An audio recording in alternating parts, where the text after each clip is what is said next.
প্রতিদিনই ৫০ জনের মধ্যে ৪৮ জনই তদবির নিয়ে আসেন বলে জানিয়েছেন অন্তর্বর্তী সরকারের যুব ও ক্রীড়া এবং শ্রম ও কর্মসংস্থান উপদেষ্টা আসিফ মাহমুদ সজীব ভুঁইয়া। রোববার রাতে নিজের ভেরিফাইড ফেসবুক আইডিতে এক পোস্টে এসব কথা জানান তিনি।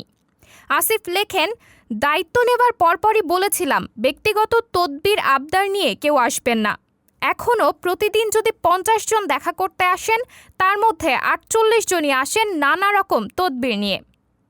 আমাদেরও নতুন বাংলাদেশের উপযুক্ত নাগরিক হিসেবে নিজেদের গড়তে হবে। ব্যক্তি স্বার্থের ঊর্ধ্বে গিয়ে দেশের স্বার্থে ত্যাগের মানসিকতা, কাজ করার মানসিকতা তৈরি করতে হবে। শহীদদের স্পিরিটটাকে ধারণ করতে হবে।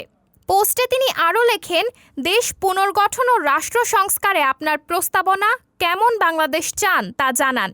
সংস্কারের কমিশনগুলোকে সহযোগিতা করুন। আমরা যেই মন্ত্রণালয়ের দায়িত্বে আছি সেখানে কিভাবে ইতিবাচক সংস্কার করা যায় সে পরামর্শ দিন। সাবরিনা জলিল, সবার কথা।